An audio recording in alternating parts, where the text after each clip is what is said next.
Continuamos con el saludo de intervención del director del Instituto de Educación a Distancia de la Universidad del Tolima, el profesor Carlos Arturo Gamboa Bobadilla.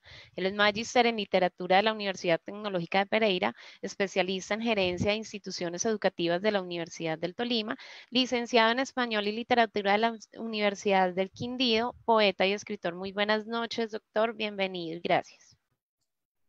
Muy buenas noches a ti, Paola, que conduces este evento, a todas y todos, cada uno de los profesores de nuestras escuelas y colegios de Ibagué que en este momento se conectan a iniciar este gran reto, como lo es el Diplomado en Red. Un cordial saludo, un afectuoso saludo de bienvenida desde parte de la dirección del Instituto de Educación a Distancia, al profesor Omar Mejía, nuestro señor rector, que sacó tiempo en su apretada agenda para acompañarnos en esta inauguración del diplomado.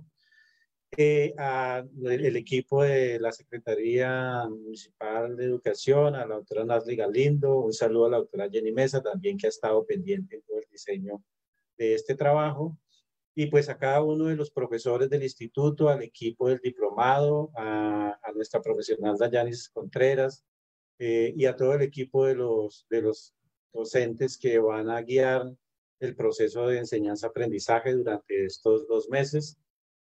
Un fraternal saludo, les deseamos las mejores de las suertes para que podamos establecer esa relación de aprendizaje, porque esto no se trata simplemente de que desde la universidad vamos a impartir unos conocimientos, sino desde la universidad también vamos a entablar un diálogo con todos ustedes que están en las escuelas, en los colegios, que han vivido de primera mano todas estas afugias y todas estas necesidades a las que nos hemos visto abocados este año, pero también muchos años anteriores. Bienvenidos, esperamos que puedan satisfacer sus preguntas, sus inquietudes, que puedan compartir con nosotros también y enseñarnos cosas de la escuela para que juntos, como debe ser, podamos establecer mejores derroteros para ello. Como apertura y entendiendo pues que hoy es viernes y la jornada que estamos viviendo, pues quise hacer una pequeña intervención muy corta sobre un tema muy importante que todos estamos viviendo, es educar en un siglo de transformaciones. Y alrededor de eso quiero compartirles unas ideas esta noche. Voy a trabajar sobre 4 postulados para que entiendan cuáles son como mis ideas alrededor de lo que venimos pensando desde el instituto y obviamente desde este colectivo que diseñó este diplomado, algunas ideas centrales sobre lo que tenemos como reto todos los docentes. Y aquí pues esta noche es una reunión de docentes, entonces vamos a pensar qué es educar en un ciclo de transformaciones. El primer postulado que quiero plantearles es que antes de la pandemia la escuela ya estaba en crisis. Hay un filósofo colombiano muy estudiado, Gutiérrez Girardot. Este filósofo alguna vez dijo en uno de sus textos que habían 3 instituciones que eran las más difíciles de cambiar en todo el orden de organizaciones que componía el mundo moderno. Y esas instituciones eran las Fuerzas Armadas, la Iglesia y la escuela. Dijo que esas 3 instituciones, planteaba el filósofo Gutiérrez Girardot, les era muy difícil avanzar en sus procesos de transformación porque se han convertido en instituciones dogmáticas. Y uno puede entender muy fácilmente que la Iglesia sea una institución dogmática, que las fuerzas militares sea una institución dogmática, pero angustia saber y pensar que la escuela, entendiendo la escuela no solo como el aparato de formación de los niños, sino la escuela en toda su dimensión, incluyendo la universidad, incluyendo todas las instituciones que rigen el orden de formación superior y básica primaria y básica secundaria, pues y cuando uno observa el medio, se da cuenta que sí, las instituciones, la institución llamada educación es muy difícil de transformar. Las políticas de las instituciones educativas que llegan desde el orden macro hacia el orden micro son difíciles de cambiar.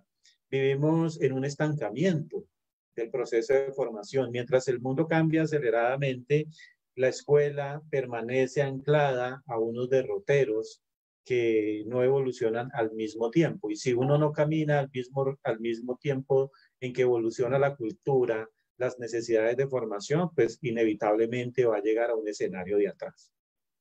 La escuela es una institución que desde la modernidad se construyó pensando en unos derroteros.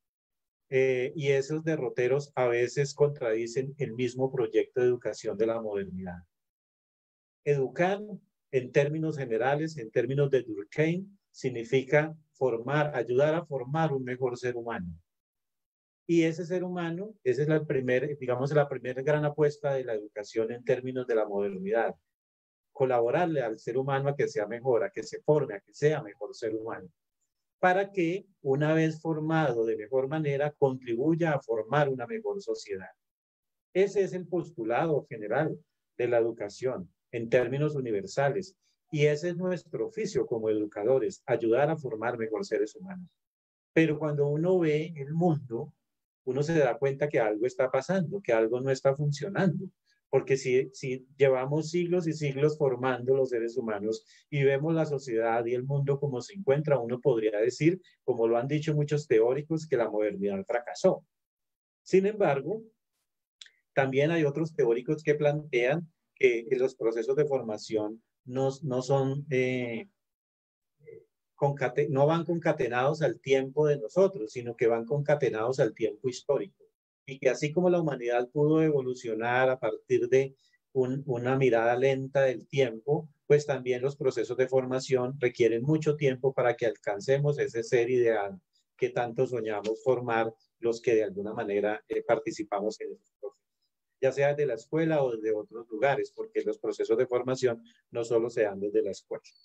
Entonces, antes de que el coronavirus apareciera por allá en China, ¿cierto? Y empezara todo ese tsunami de noticias, de angustias, de miedos, pero también de transformaciones, antes de eso, ya la escuela estaba en crisis. La escuela había terminado el siglo XX con un escenario de crisis profunda. Había terminado el siglo XX con unas preguntas que aún no solucionaba, que aún se planteaba qué vamos a hacer y se hacía preguntas. Por ejemplo, finalizando el siglo XX, en Francia hay un gran congreso internacional de educación y allí Jacques Delors se plantea algunas preguntas fundamentales que aún nos siguen rondando la cabeza, ¿cierto?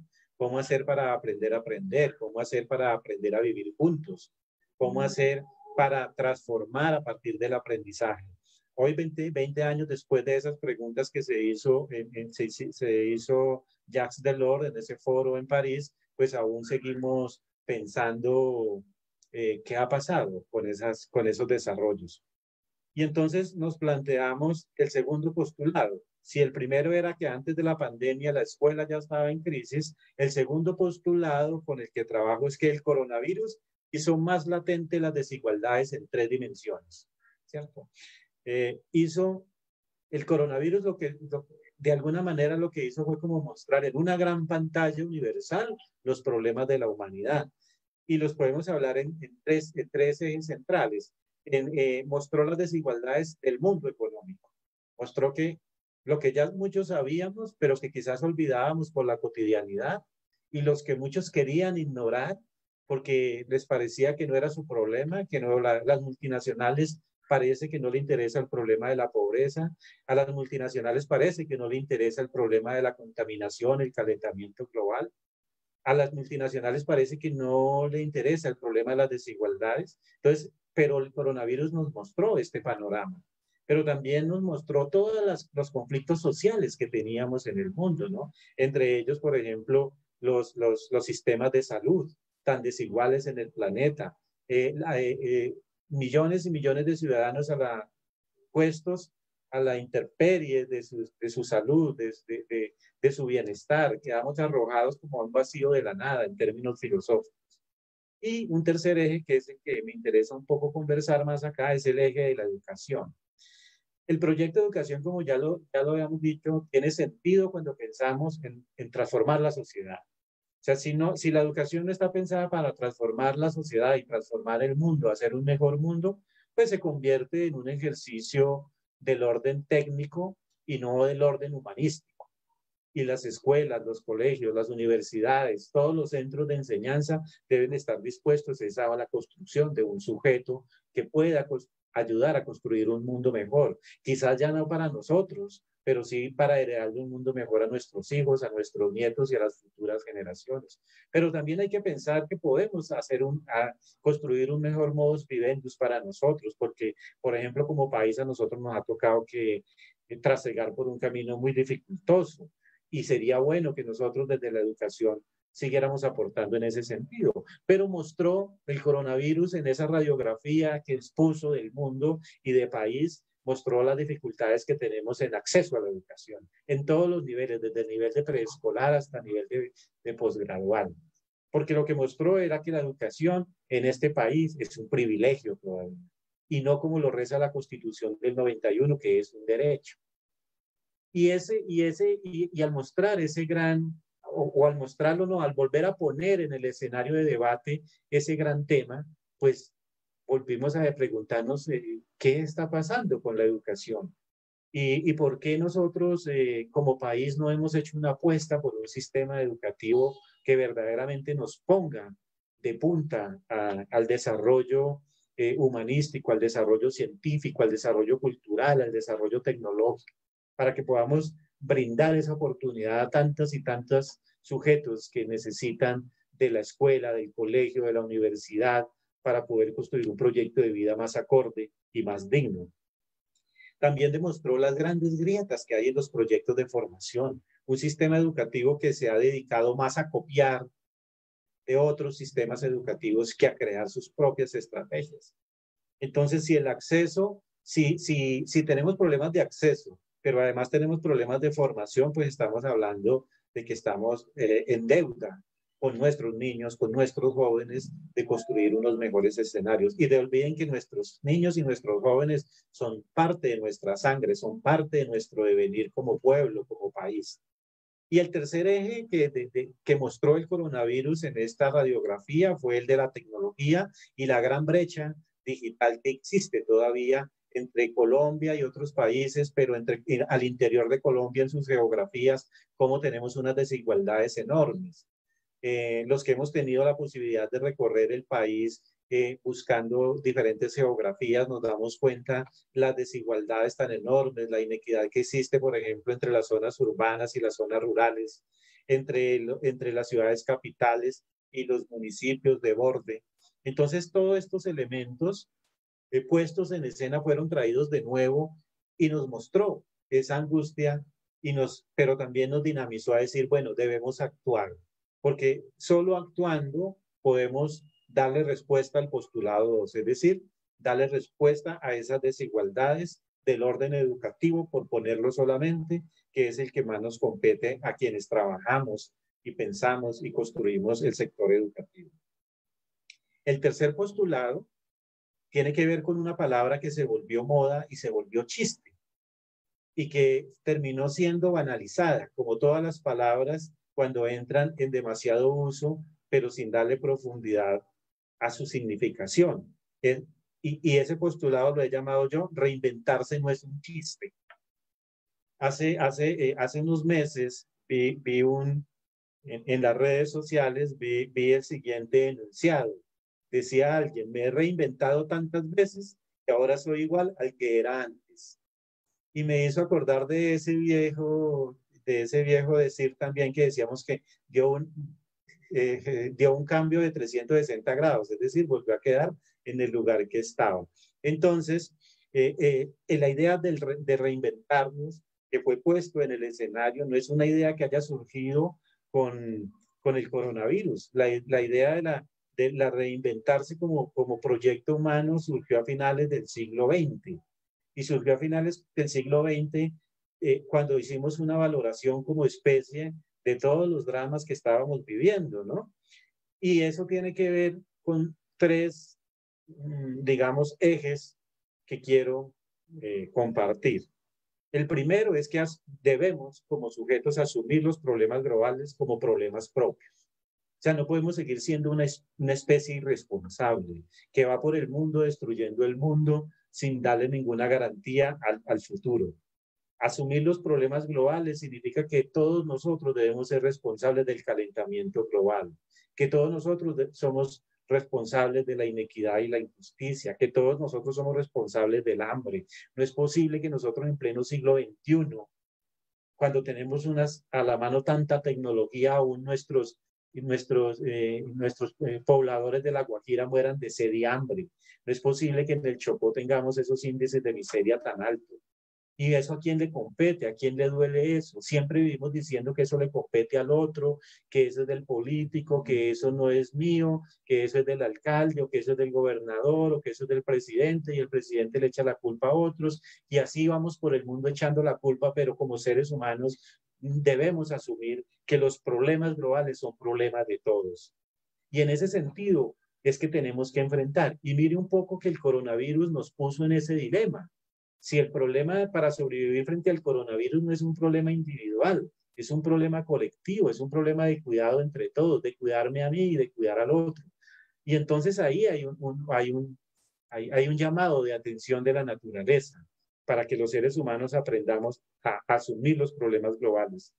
Pero también debemos pensar otro de los grandes ejes de trabajo en ese postulado 3 de lo que llamamos el reinventarse, tiene que ver con pensar en colectividad y en la diversidad. El siglo XX fue el siglo del individualismo, esencialmente porque la teoría que primó en el siglo XX fue el liberalismo, en términos filosóficos, en términos económicos. El siglo XX nos enseñó que para ser felices deberíamos cumplir con nuestros deseos individuales. Entonces había que tener un buen estatus económico, tener un buen campo formativo, tener un buen trabajo, tener una familia estable, viajar de vacaciones, ir a los mejores lugares, comernos nuestros mejores platos y que eso era la felicidad. Y esto no está mal que lo pensemos, pero lo que nos ocultó es que mientras nosotros hacíamos eso, otros padecían. Otros no tenían un trabajo digno, otros no podían ir a la escuela, otros no podían ir a la universidad. Y entonces creamos un gran mundo egoísta, un mundo para pocos, mientras las mayorías sufrían y eran arrasados por esa maquinaria de la felicidad de unos pocos y la infelicidad de muchos. Entonces, un tema de la reinvención de lo humano tiene que pasar por pensar colectivamente, pensar que mis acciones me deben conducir no solo a ser feliz como sujeto, sino a ayudar a ser feliz a los demás. Y para ayudar a ser feliz a los demás, tenemos que ayudarles a solucionar sus necesidades.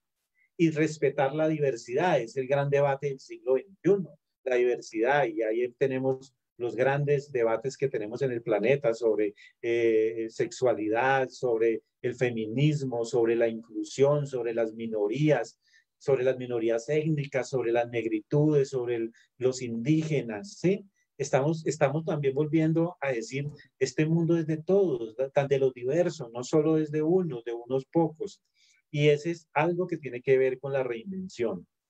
Y el tercer elemento de lo que he llamado yo la reinvención es potenciar lo local. Si bien estamos en un mundo global, lo local en este momento volvió a ser un elemento esencial de equilibrio sistémico. ¿Qué quiere decir eso? Es decir,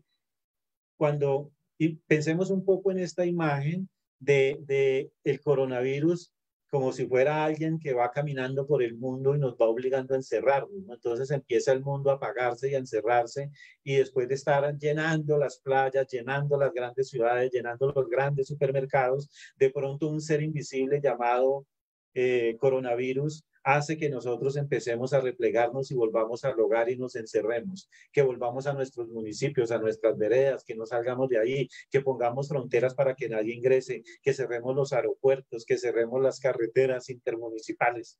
Ahí hay una metáfora muy hermosa de cómo nosotros estábamos en un mundo global y quizás habíamos olvidado lo local. Y nos obligó a pensarnos en términos de localidad, de cómo sobrevivir. Imaginemos, como lo han dicho algunos epidemiólogos a nivel mundial, que este simplemente es un virus y que vendrán unos más letales, que vendrán unos con mayor fuerza, que el calentamiento global nos va a poner en unos ejercicios muy difíciles de sobrevivencia del humano. Imaginémonos entonces algo peor, ¿Qué haríamos para sobrevivir desde nuestra pequeña aldea, desde nuestro municipio, desde nuestra comunidad, desde nuestro barrio, incluso desde nuestro hogar? Entonces, hay que volver a pensar en eso local como potencia de lo humano, ese terruño, ¿no? Muchos ejercicios ustedes vieron ahora de gente construyendo su propia huerta. Es decir, volvimos a pensarnos en ese pequeño espacio geográfico y que habíamos perdido quizás por estar pensando el mundo en su totalidad. Entonces, el tercer postulado, recuerdo que reinventarse no es un chiste. No hagamos de esa palabra un chiste, porque la hemos banalizado. Hemos dicho, ay, es que hay que reinventarnos, que reinvéntese, que reinvente. Todo el mundo se quiere reinventar, pero no sabe lo que significa. Entonces, para esta apuesta de educar en un ciclo de transformaciones, el reinventarse tiene que ver con esos tres ejes. Asumir los problemas globales como problemas de todos.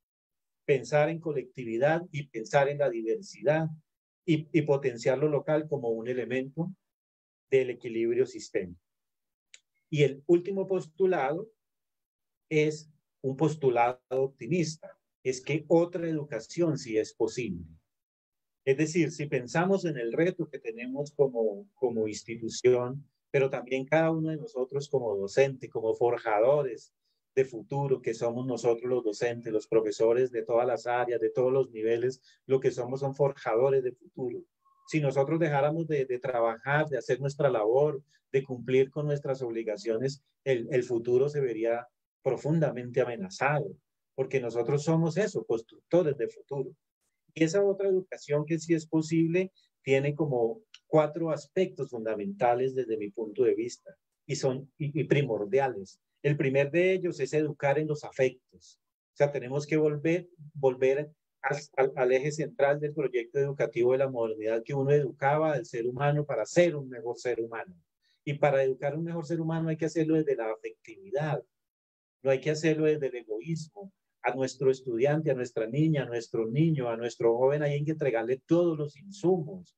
No hay que ser egoístas, hay que dárselo todo para que él se convierta en un mejor ser humano, para que él también en ese proceso de construcción de él nos ayuda a construirnos también a nosotros. Hay que construir para la paz, hay que abandonar los discursos de violencia, hay que pensar en un mundo en equilibrio, hay que pensar en ese aspecto tan necesario que es el segundo, que es el equilibrio planetario. Nosotros somos parte de ese ecosistema, nosotros no estamos desligados. Esa teoría de que el ser humano era el rey del mundo, el coronavirus nos demostró que no éramos el rey del mundo. El coronavirus nos hizo ver lo frágiles que somos.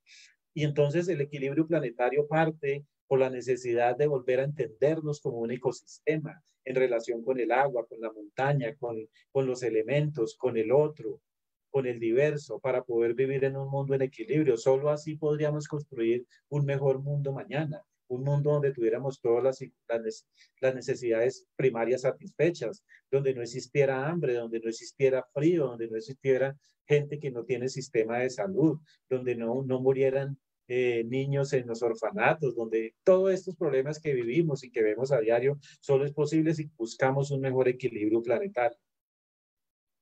El tercer elemento es el conocimiento. Yo creo que nunca el conocimiento fue tan importante como ahora. Por eso hoy en día es tan importante la escuela y tan importante los escenarios educativos, porque ¿cómo solucionamos los grandes problemas a los que nos enfrentamos? Con conocimiento. ¿Y dónde se produce conocimiento? Pues en las aulas, en las escuelas, en las interacciones docentes-estudiantes. Es decir, estamos abocados a que el conocimiento se vuelva otra vez a convertir en la lámpara que ilumina nuestra ruta. El conocimiento para la solución de problemas. No hay conocimiento para sacar 5, ni para llenar formularios, ni para mejorar los rankings, no, está bien que eso suceda, no me preocupa que eso suceda. A mí me interesa que el conocimiento suceda para solucionar los problemas. Porque si tenemos la capacidad de usar el conocimiento para solucionar los problemas de la cotidianidad, de la pequeña esfera, pero también del mundo en su globalidad, pues vamos a poder construir los 2 escenarios anteriores, que es el equilibrio y los afectos. Y el último de esos elementos del postulado 4 de la otra educación como posibilidad es que debemos construir una educación para lo colectivo. Es decir, tenemos que darle la vuelta al siglo XX, que donde primó el individuo. Tenemos que pensar en una educación para lo colectivo y eso yo lo resumo en la siguiente frase. Hay que aprender de todos y aprender entre todos. Es decir, el conocimiento no es esa verticalidad que a veces creemos que unos tienen el saber y otros no lo tienen. No, el aprendizaje debe ser sistémico, debe ser de una manera que los actores que se encuentran en el aprendizaje aprendan entre todos y aprendan de todos. Eso es un poco lo que le apostamos en este diplomado que estamos inaugurando hoy, a que ustedes como docentes, que conocedores de la cotidianidad de la escuela, también nos dejen unas reflexiones y nos ayuden a transformar nuestros currículos, nuestras licenciaturas, nos ayuden de coger también y echar mano de esos saberes que ustedes tienen para que el IDEAD, la Universidad del Tolima, se retroalimente y también tenga unos escenarios de aprendizaje. Porque eso es la apuesta, lo colectivo. Por eso el programa de educación continuada ha querido, digamos, generar esas posibilidades de que tengamos diálogos de saberes múltiples. Este es un ejemplo, pero en nuestro programa de educación continuada tenemos múltiples propuestas educativas para dialogar con la comunidad, con el entorno, con los profesionales, etc. En ese sentido, mis 4 postulados que planteo para educar en un siglo de transformaciones, quiero cerrarlo con una reflexión de un autor que se llama Harari, que ha escrito un libro que les recomiendo, si caen en sus manos, léanselo, se llama 21 lecciones para el siglo XXI, escrito en el año 2018, antes de la pandemia, pero parece que lo hubiera escrito posterior a la pandemia, porque da muchas claves de lo que se aproximaba. Y Harari se pregunta, acerca de la educación, se pregunta esto, como profesor se pregunta, ¿qué tendríamos que enseñar? Y se responde, dice, muchos pedagogos expertos indican que las escuelas deberían dedicarse a enseñar las 4 Cs, pensamiento crítico, comunicación, colaboración y creatividad. De manera más amplia, tendría que restarle importancia a las habilidades técnicas y hacer hincapié en las habilidades del uso general para la vida. Lo más importante de todo será la capacidad de habérselas con el cambio, de aprender nuevas cosas y de mantener el equilibrio mental en situaciones con las que no estamos familiarizados. Para estar a la altura del mundo en el año 2050, dice Harari, necesitamos no solo inventar nuevas ideas y productos, sobre todo necesitamos reinventarnos una y otra vez. Y agregaría yo a este postulado de Harari, tenemos que volver a recuperar la idea positiva de la escuela. Hace muchos años vivimos en enunciados negativos sobre la escuela. Es el momento de recuperar la escuela como campo de formación, como campo para mejorar al ser humano y para mejorar la sociedad. Eso espero que sea un aporte del Instituto de Educación a Distancia, del colectivo de docentes que va a trabajar con ustedes y que ustedes también nos dejen una riqueza en esa interacción que vamos a establecer. Muchas gracias y bienvenidos al diplomado.